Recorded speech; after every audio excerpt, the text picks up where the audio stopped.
All right. We're live. Oh no. We're rolling here, Philly. Welcome back to the Closers Only. Yeah, play that motherfucking intro music. Woo!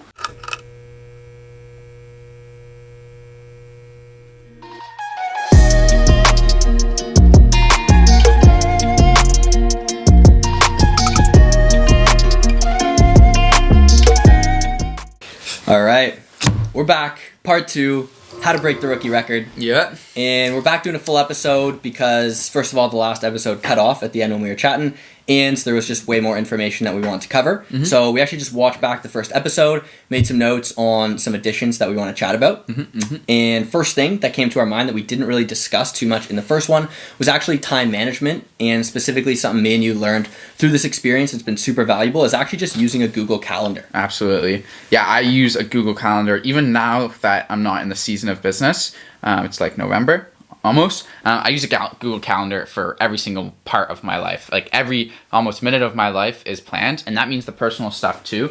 And even though that might sound a little bit crazy, if you want to run a $500,000 business, you're going to have to be a time management like God, and pretty much have everything planned out ahead of time. So that way there's no activities that you miss because for some reason there's not as much time in your day as you thought. Yeah, totally. And obviously, like, what we're going to chat about a lot on this podcast is what to fill your work hours with. Mm-hmm. But before we do that, I do think it's important to jump into, I know we chatted the first episode, a lot of it was like, you just got to put in the work ethic. You do just have to actually commit to working harder than you've ever worked and working most of the hours in the week. But it's also super important to be doing things that are outside of work in order to just be a good human and be more effective while you're working. So, what kind of things are those, Phil? Totally. So stuff that I would schedule in my daily life would be just making sure that I'm working out, meal times, stuff like meal prep time. So once a week I would meal prep all my meals for the week so that I don't have to be spending time doing that. When I come home from like at 8 p.m. after marketing, I don't have to cook for an hour. I can just eat right away. Mm-hmm. Spending time with family, playing sports. What else? Yeah, maybe spending productive time with friends. Yeah. Scheduling times with relationships that actually matter, and you're not just like going and hanging out with friends, but you're like maybe planning an activity for 5 hours that you're going to go do, have some good conversations in there, bond a little bit. Some rock climbing, some golfing. Yeah. Actually doing something like in friendships, but it's not just like hanging out on the couch until someone pulls out a joint and you start smoking weed. Like you're actually spending some quality time with your friends. What else? Some other things that you would schedule? Yeah, date night, with a girlfriend. Meal planning and even just including the time that's going to take to go to the grocery store, the time it's going to take to cook the food. Totally. Sleeping. Yeah. And a morning and night routine, like when your day is going to start and end. Yeah, just like scheduling when you're going to go to the grocery store. Because if you are at the point where you're working like 80 hours a week, which is what it takes to run a $500,000 business, we'll break that down for you in a second. You kind of need to know ahead of time when I'm going to go to the grocery store because you're going to be working so much that it's a possibility that you might just forget or it might not happen and you're going to be in the position like, shoot, I need groceries, I don't have groceries. So just scheduling that ahead of time gives you the freedom to A, not worry about, when am I going to get groceries, and B, like when it's time to go get groceries, you don't you go and get the groceries. You kind of just follow your schedule. Something that I love about having a schedule is that I don't wake up in the morning and like need to figure out what I'm doing that day, or wake up and be like, oh shit, like what should I do today? What's the best way to spend my time? My schedule is planned out ahead of time. So I wake up, I see, okay, I'm going to work out here, and then I have to go do these calls, and then I have to go market, and everything's planned out ahead of time. So there's no waste of energy. And I just also feel more motivated when I just wake up, see all my goals. I'm like, okay, let's go hit them. Yeah, 100%. And one thing I worked on with my coach a lot was actually doing that in like a weekly planning session. So instead of like at each day, I would figure out what I'm doing the next day. I would actually just sit down on Sunday and I would plan out my entire week, all the hours in every single day, what I'm going to be doing, scheduling the rest time obviously as well, and the other activities I'm doing, and then planning out when I'm going to be working and what I'm going to be working on in my business during those times. And then at the end of every week, I would look over it and be like, okay, first of all, did I hit the outputs that I wanted to hit? And do I need to change any of the inputs? And then also, was I actually able to stick with my inputs? Because it's one thing to put something on your schedule, but I found there was weeks where I would just put like a crazy amount of stuff, and then I just wasn't in integrity, and I was not actually hitting those commitments. So then resetting the next week, being like, okay, what is a sustainable schedule? To then go forward the next time. I would say about 80 hours per week is bumping up close to the max of what you can realistically work in a week while also being a fully functioning, sustainable human being. And so if we're looking at a 500K business and we're saying, can we even do this in 80 hours per week? Let's break down the numbers. Totally. You're going to need to be selling about $20,000 per week. What that looks like is you're going to need to get about 40 leads per week. Yep. And how long is that going to take you? Probably about 20 hours. 20 You're getting hours. 2 leads per hour, Yeah, I would 2 say. leads an hour. That's a pretty good rate. And this is considering the fact that you're coming into this and you already are effective. Yeah. If you're like untrained, you're not going to be able to get 2 leads an hour consistently, but 40 leads, 10 hours a week for getting leads. Yeah, or 20 hours for that. Then you're going to want to set up about 12 quotes, I would say, based on kind of some average statistics, which means you're going to be doing about another 10 hours worth of calls. And you're also going to be doing about 25 hours worth of actual quotes and then just the admin work attached to each quote. Yep. So right off the bat, just for marketing and sales, you're looking at about 55 hours. And then I would say you're going to need to be doing at minimum about 10 hours of recruiting throughout the Every whole week. preseason just to get your team set up for the summer. About 10 hours of kind of deep work, kind of some of that more systems building, which we'll go into a bit later. 5 or 10 hours of like deep system work building and admin and stuff. Yeah, and then probably 5 hours worth of admin. Yeah. Which brings you to a total of 80 hours. Yes. And so you can see here, if we're looking at our calendar and we're saying, okay, I have, at most 80 hours that I can work in a week, and then you're plotting that in, working backwards from your goal of 500K, you're barely able to do this. Again, this would be if you were actually well trained and good at sales. It doesn't account for the learning curve. It also accounts for 0 days off and 0 things going wrong. Yeah. And it doesn't account for when the summer comes along and all of a sudden you actually have to produce those jobs, and now you're getting tons of calls from clients, or you're solving different things, you're training people on site. It becomes totally unmanageable to do it all yourself. Well, yeah, if you're working 80 hours a week during the preseason and that's what it takes to sell $20,000 worth of jobs and set up your team, then you're still going to need about the same amount of time during the season to sell the 20K a week. So how are you going to produce? How are you going to do that and also produce and run your business? Exactly. So it becomes pretty obvious if you do set a big goal like 500, you're going to need a team more than just a couple painters and crew managers and maybe a marketer or two. You're actually going to need some higher level managers that you're bringing on at the start of the year to help you with this high volume workload. Cool. So yeah, what do those higher level managers look like? And why would we want to hire one of those higher level managers other than just obviously buying our time back?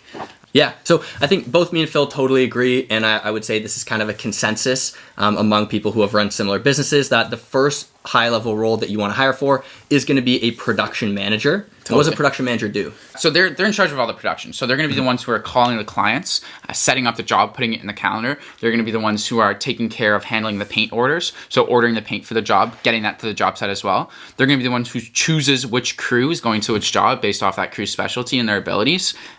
So that's all the stuff, all the work that they would do beforehand. So that's about 15 hours of work a week of just calling clients, scheduling the jobs, ordering all of the paint, 15 hours a week that they're taking off your plate. And if you're working 80 hours a week selling, then obviously you don't have an extra 15 to spare. Yeah. And then also once you get to the job site, they're going to be the ones who are potentially training the painters to paint, as well as making sure the job site's going well, interacting with the client, doing the final walk around with the client, so making sure it's up to their standard, and collecting the final check and then bringing that back to you. Yeah, so PM basically from the sounds of it would be 3 roles. It's first of all the admin work around actually scheduling and producing a job. It's the job site management, making sure things are actually moving smooth, things are on budget, and the check is collected at the end, the client's happy, quality, getting a review at the end. Yeah. And then it's also going to be the training and onboarding, kind of just overseeing of your whole painting team and those crew members. Yes.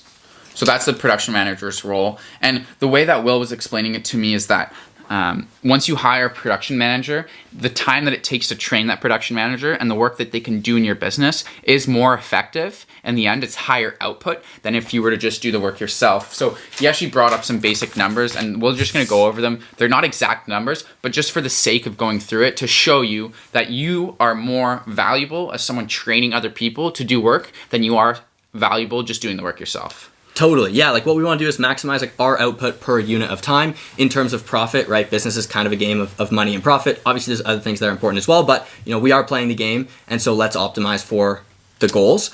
And basically, if we were to break it down, looking at some of my stats from this year, average job is going to be about $3,000. To go market and sell that job, I would say, it's going to take me 2 hours to get 4 leads.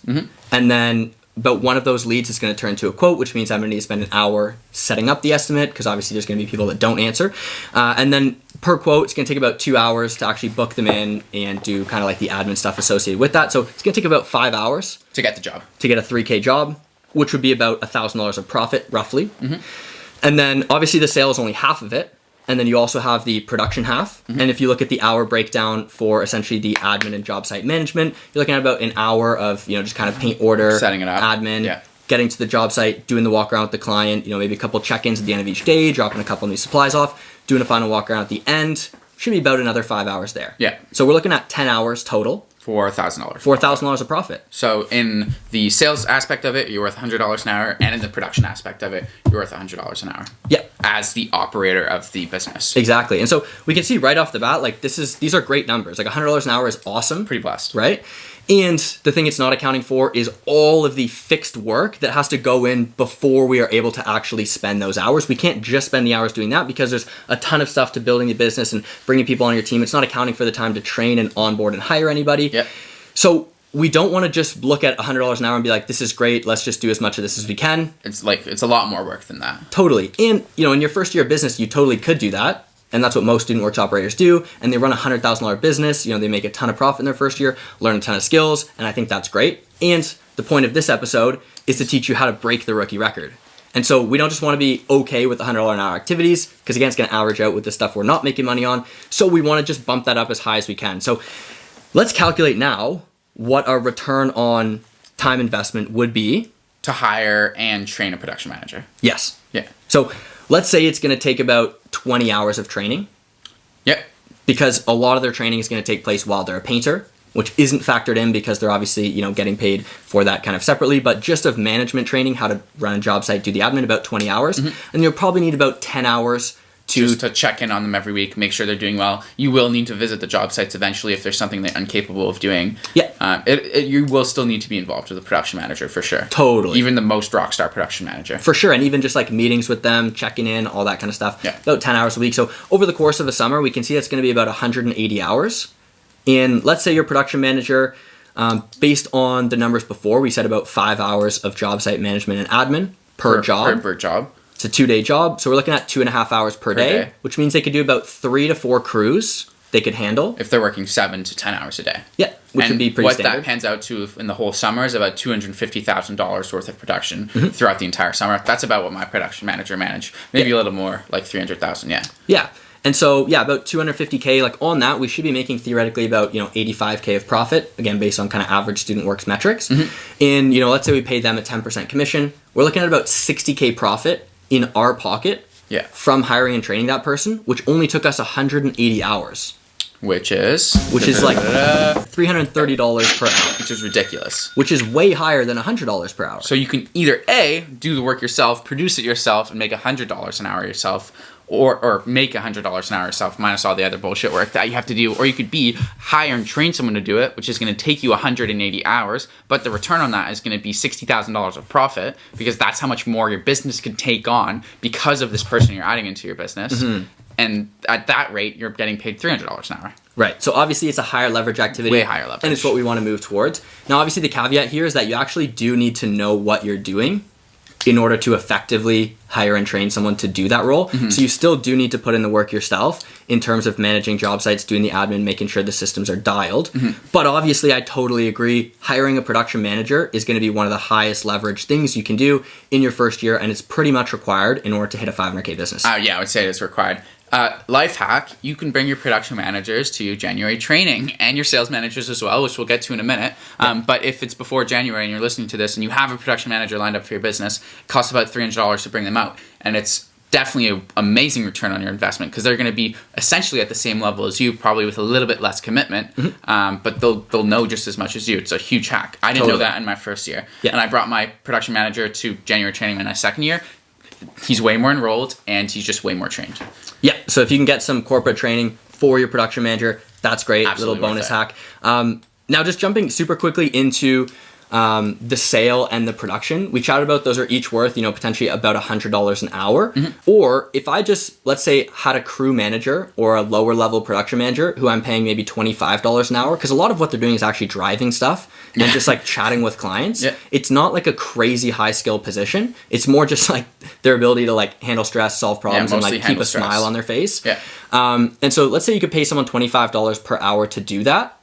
that now means you're making, not 100 per hour, but you're still making 75 per hour off that, but you're putting in 0 hours into that job. Right. So you buy your 5 hours back, and you can then go and get more jobs, go market and sell more jobs. At that $100 hour, right? And so you're making now $175 per hour. Yeah. So that's one just like baseline consideration where it kind of makes sense to outsource production first. Now let's talk about outsource sales. Which would be the next kind of higher level. Well, I know you had a sales manager who ended up selling how much? I think it was close to 100K. Yeah. Close to 100K. And about average profit margins with StudentWorks looking at about 35K, and then obviously they're getting paid a commission, roughly 10%. 10%, yeah. So that's still $25,000 of profit in my pocket. And I would say it took me a similar amount of time to train a production manager. I would say it's way more upfront investment, probably about 100 hours to train them. Yep. But then it's only going to be like 5 hours per week. So 25K, and how much are we talking? 180 hours to train them? Yeah. Yeah, 5 hours a week. Yeah. And 20 or 100 hours up front. Yeah. Yeah, so then you're looking at like about 150 bucks an hour. Yeah. Again, super high leverage. It's like, it's not necessary, but if you do it, you're essentially upgrading your value from someone who's worth $100 an hour doing the sales yourself to someone who can teach someone how to sell. And on top of that sell if you still have the time to do that. Yeah. So basically, step one, you're going to have to be marketing and selling jobs yourself, and you're going to have to be essentially managing job sites and running the systems yourself so that you can learn those skills. That's okay. Those are still pretty high leverage positions, right? Mm-hmm. It's a lot higher leverage than painting or working any other job. Yeah. So you do those first, and you make pretty good return on those. And then what you want to do first is probably hire a production manager. Mm-hmm. At very least, upgrade your crew managers to become more independent, pay them extra money to do the job site management. And then once you have one or maybe two production managers, maybe some crew managers that are a bit more autonomous and they're well trained, then what we want to look to next is sales. Because yes, we can make 380 theoretical dollars per hour training a production manager, but we can only do one or two because then we have the production capacity, right? Yeah. So we need to actually sell those jobs. And we just discovered that it's actually higher leverage to hire and train a sales manager than it is to sell ourselves. Totally. So how would you recommend going about actually hiring and training a sales manager? The thing I would say is just get great at selling yourself. So make sure that before you start training someone to become a sales manager, that you have all of those skills necessary to do so. 100%. If you're in StudentWorks for your first year, maybe you don't have any previous skills, maybe you're in school, you're likely not going to get to this level in your first year, and you likely won't run a 500K business. That's totally okay. There's still tons of value here for you, maybe in your veteran year, or maybe you just want to get a better understanding of how things work. So really, we're learning those skills first, and then we're delegating production, and then we're delegating sales, and ultimately, we want to step up the ladder, go higher and higher leverage, and become more of a coach, more of a business owner, as opposed to an operator who's kind of running things themselves. Mm-hmm. I think the biggest part of it is that they need to be totally enrolled in your vision. They need to understand why you're there. You're obviously a super ambitious person if you want to run a massive business in your first year. Even in your vet year, if you want to run a $400,000, $500,000 business, you have a lot of ambition. So you need to enroll people into that ambition, show them what a $500,000 business would look like, and get them excited with you. If you look at really any successful person, they always had a period of their lives, at least from what I've seen, where they were really grinding. They were working really, really, really hard, and it wasn't in something super flashy and fancy. They weren't, year one getting the Rolexes and the Bentleys. They were just developing a super foundational skill set. And that's exactly why we're here as young entrepreneurs wanting to develop our skill set. We found this community as a great place to do that. Mm-hmm. And so, yeah, like you said, if you're trying to run a $400,000 or $500,000 business, you're someone who's super ambitious. You could find someone else who would want to learn that skill set in your business and share that with them. Totally. Just get someone enrolled and understanding that the work that I put in now and the long weeks I put in, the grinding I do, all the leads I'm chasing that end up not turning into sales, it's not for nothing. We're not just doing this for the money this year, but we're doing this for the skills and the work ethic that it's going to develop for us to then go and level up. And so if you're able to communicate that and you're able to find people who are aligned with your vision and with your mission and who want that, you guys can go crush it together. Yeah. And I think that's what it's going to take. To be honest, I think the next person who breaks the record and actually does 500K in the rookie year, I don't think it's going to be one person. I think it's going to be a group of 2, 3, 4 people who are working together on that mission. Totally. Good luck to them. We have no sponsors, so instead you can enjoy this 30-second snippet of the Brawn Paints Rookie Year mixtape. $100 retail rate on my budget, piece of cake. Run a 6 like I'm Dre, find a stitch, that's what I'm paying. $100 retail rate on my budget, piece of cake. Run a 6 like I'm Dre, find a stitch, that's what I'm paying. All my crews, yeah, we run Leaside, posted up on Hannah Road. Heard you bid, but you know she's mine. That's my turf, don't you know? I'm on team at SM, he grind. 80 gold, that's the goal. 10K quote book, then we stream like SWB. Taking over on the east. Fuck college pro. We got him deceased. TK with the new crib, ain't got no lease. All my dogs packed up, crew kids up in the streets. Yeah. I whip around, I'm in the Odyssey. 32, but it's on the top, there ain't no stopping me. Value selling on the service, no commodity. You know my team culture is strong with that camaraderie. And now, back to the podcast. So we know the team, what they're going to look like. Yep. Roughly. And I think the next key thing that we'd really want to touch on is probably systems. Absolutely. We've chatted about it a few times. I know in the last episode, I asked you, like, Phil, what's the core of, like, what's the most important? And you said it was systems. So I really want to take some time and expand on specifically what that actually means and what it looks like to work in a system versus working on a system. Mm-hmm. Because I've seen some confusion where, for example, let's say your workflow for sales is you film the video walk around and you create the production planner. When you're doing that, you're not working on systems, you're working within in a systems. system. You're right. basically following the system. And so not only do we need to actually obviously follow the system, but we also need to have really good systems. The good news is, if you're listening to this video, you're probably in StudentWorks or some other similar program, and you probably have systems that are built for you, been built over many years, and they're very effective. Mm-hmm. What you could do in your first year is just blindly follow the systems. Just listen to what your coaches are telling you, and you can run $100,000, maybe a $200,000 business. It will work. You will make money. You will learn a ton. It'll be an amazing experience. And so there's nothing wrong with that. However, the name of this podcast is how do you actually break the rookie record? And so I think what's super critical if you want to run a $500,000 business is you need to have your own systems. Mm-hmm. You need to take all the systems that your coach or franchise has given you, and you need to understand them at a super, super deep level where you're actually rewriting them in your own words. And when I say systems, what I really mean is an entire map of all of the workflows that have to happen in your business.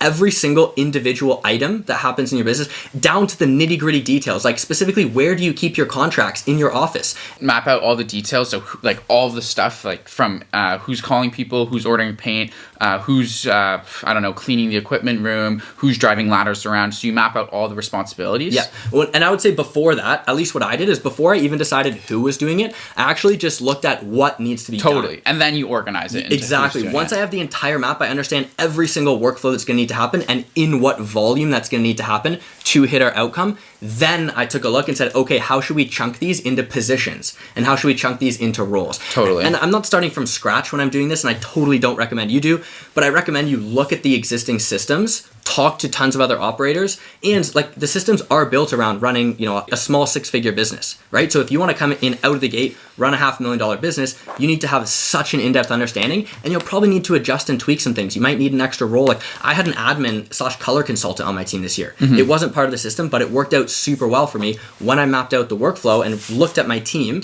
and what we can all do. Just to dive into the who a little bit more. So once you have the list of all the systems that your business needs to hit that goal, you need to figure out who's doing what. A huge problem anecdote of Phil's shitty first year in the business is that I was working alongside my production manager, my older brother, and we didn't have very detailed map of who's in charge of what. And what ended happening was there was so much entropy because my brother Chris, he thought, I was in charge of this, but then maybe I would do the same thing and then we would double up, or maybe neither of us knew whether we were in charge of it and we both didn't do it, and now we have a bunch of time debt. Mm-hmm. And sometimes I was doing something he was doing something that I would have been able to do way more quickly because I was trained and I could do it more efficiently, and he was wasting his time doing something that I would have been capable of doing and I had the extra time for. So figuring out who's doing what, and it needs to be so clear because it literally needs to be written down on paper. Okay, you're like, here, Will, you're in charge of this. So that way, when something bad happens in this area, we know it's Will's fault, and we know that Will did something wrong. Or if I did something wrong, then I know why. Whereas if something happens in the business and we don't really have, we can't trace the reason back to it, it's going to lead to arguments, and it's just you can't really find the root of the problem. Totally. Yeah, 100%. workflows, and then like you're talking about, role descriptions. I think one thing as well that's super important in systems is like what the compensation structure looks like, and like what the expectations are, who's in charge of what, and how they're being paid for it. And like you said, if something goes wrong, we can look at our systems map and our role descriptions and understand what's happening there. Do they need extra training? Do they have too much on their plate? Like, how can we just solve the problem? Because it's all mapped out and it's clear what the problem is. Other than that, in terms of systems, what sort of systems did you implement in your business that were not directly from StudentWorks, or that you kind of leveled up from the systems that were given to StudentWorks that you needed to implement to hit that 500K mark? Yeah, wow, that's a really good question. I think the first thing is, like, I didn't necessarily implement a ton of new systems. I think I just really had a good grasp on what the existing systems were, and I like literally mapped it out like on a 100-page employee manual. And I had charts. Like, I was spending a ton of time in the preseason, like really understanding, because I kind of understood it, like from reading the manuals and stuff. But by like talking to people and really like putting myself in the shoes that I was going to be in, I was like, okay, how am I actually going to make this happen on a day-to-day? Again, down to the nitty-gritty details and how we can do that efficiently. But to answer your question of what systems I did implement on top of the existing systems, I think doing color consultations for me was really great. I was lucky enough to have someone in my business, Lauren, who is great at colors. She's great with clients, great at admin work. And so she would handle a lot of the actual back end scheduling. So my crew managers and production managers didn't really have a ton of admin work to do. Yeah, and they had all the colors done. Yeah. On top of that, we talked about it last week, Monday meetings with everybody. That was an amazing system. Totally. And then also just having like the office here, like, I don't know if you can see much in the video camera, but you know, we've got all of our paints in a specific area. We've got all of our tools in a specific area. I've also got on the side there, I have job folders for, you know, ready to schedule, pending clients, job scheduled, post completed. And then, you know, I could take from there and I input into payroll at a specific time. And then I move it to the next folder. Like, just really having like every single step super dialed. Totally. I don't think I really did anything like crazy different. I just understood it really well and then like mapped it out and then assigned roles to it, compensation plans, role descriptions, who's doing what, when are they doing it, and then when something would go wrong, then I would be able to adjust and update my systems. You know, for example, there was a few points in the year where certain things weren't going great in production or certain things weren't going great in sales. And so what I would do there is I would update my system and make a checklist. And I'd be like, okay guys, new system, Monday morning, you need to take this checklist when you go to a job. And at the end of the job, before you get paid, before you submit your hours, you need to make sure everything is checked off. If it's not, we're not having our meeting yet. Once it's checked off, we sit down, we have our meeting, we debrief. So checklists, I think, are a great one just based on what your business needs. Yeah, totally. I think the space was super important for your success as well. Just being within the turf, having somewhere that people can come. There's all the equipment they need. There's extra paint. There's paintbrushes, like everything you need. Having a physical space is a pretty awesome system that you used. Another system I had that I added on top of the existing systems was a budget appeal form. So I would have all of my budgets. They would have their production planner. You know, it's a 100-hour budget. And then if ever a job went over budget, let's say it took them 110 hours, they would be expected to write an appeal form of why that happened. Was one specific area misquoted? Was there, you know, the client was really talkative or changed their plans a couple times? Was one of the other painters like not working super efficiently? Like, why did they do it? And then I could sit down in a meeting and look at it very systematically and be like, okay, clearly this isn't your fault that this part was misquoted, so I'll give you the extra hours. Yeah. I don't think there was a single job where I ever didn't pay my painters the full hours they worked, even though we're on a piece rate system. Again, a lot of it comes back to healthy quoting, but also just having that system in place allows them to have the confidence to know that. So obviously, guys, there's a lot to unpack here. I hope you've kind of been enjoying listening to me and Phil chat about it. Again, there's like so much more depth we could go into. I'm hoping to make some future episodes on specifically things like marketing mastermind, sales mastermind, production mastermind, onboarding, like all these things we can take a deeper dive into. But I think overall as a higher level episode for people to take into coming into their first year, or again, someone who just wants to scale. Maybe they don't want to break the record, but they just want to know what it could look like so they can take bites and pieces of that for themselves. I think we've laid a pretty decent picture.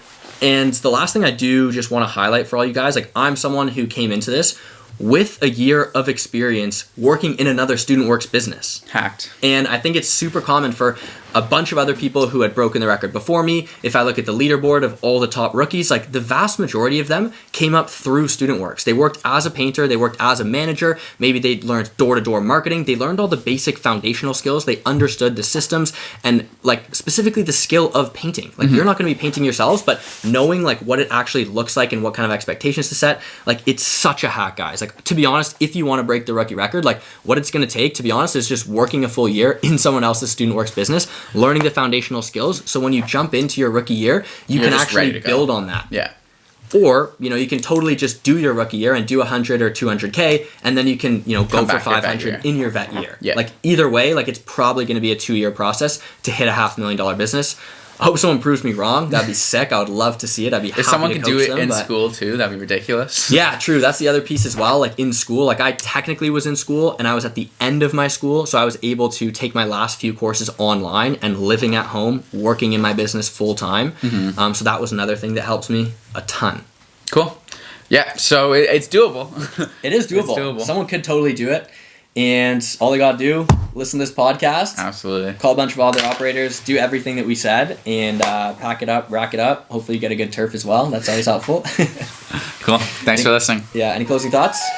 No, that's it from me, man. Let's get it, man. Catch you guys next time. Peace.